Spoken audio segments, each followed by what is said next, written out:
what influence other countries, other large countries have, what say do they have in this war? For example, in the US, lately in 2024, Trump has become the president, and many people suggested at that time that Trump will really increase the support for the for Israel. Do you think that will happen, or do you think it will stay the same, maybe even decrease over time?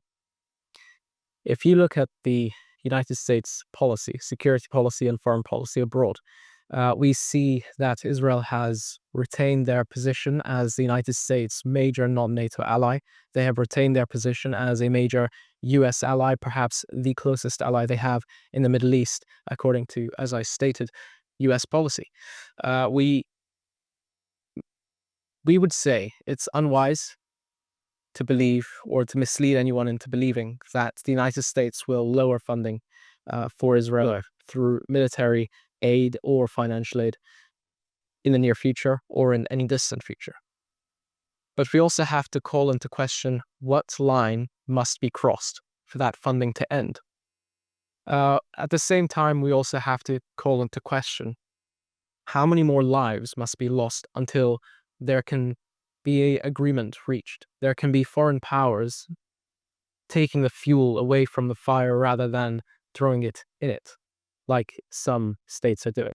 It's a very valid question to ask, and yeah, really something that I would be very curious to ask you. Do you think funding the war is the best way to solve it in this case? Do you think providing more military support to Israel would be a good way to proceed more to the negotiation part? Do you think it will uh, allow for a dialogue to happen between the two? A dialogue happened after the Iraqi capital, Baghdad, was bombed to oblivion in 2003.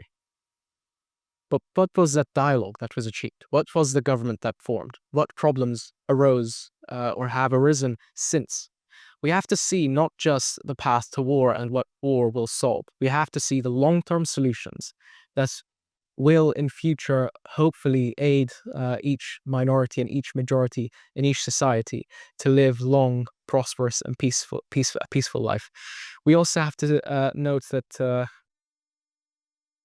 when I say we, I mean we as a human race, right?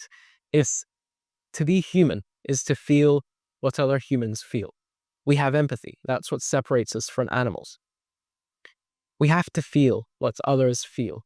We have to feel for the victims who come home every day thinking they'll see their family, thinking, they'll cook a meal for their family. They come home and they see their family being cooked as a meal. They see their charcoaled bodies lying on the ground. It's a disgusting and vivid thought to think about. It's a disgusting and vivid image to see. But that's their realities. The victims of wars must not be discouraged from seeing hope in the future. They must be reassured that there is hope for peace, there is hope for dialogue, there is hope for openness and for discussion, and for their enshrinement, the enshrinement of their rights.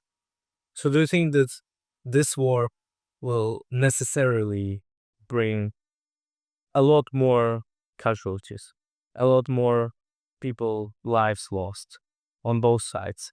And in order for a dialogue to be achieved, it might take some unfortunate deaths. Well, you say unfortunate deaths. The reality is people are being killed.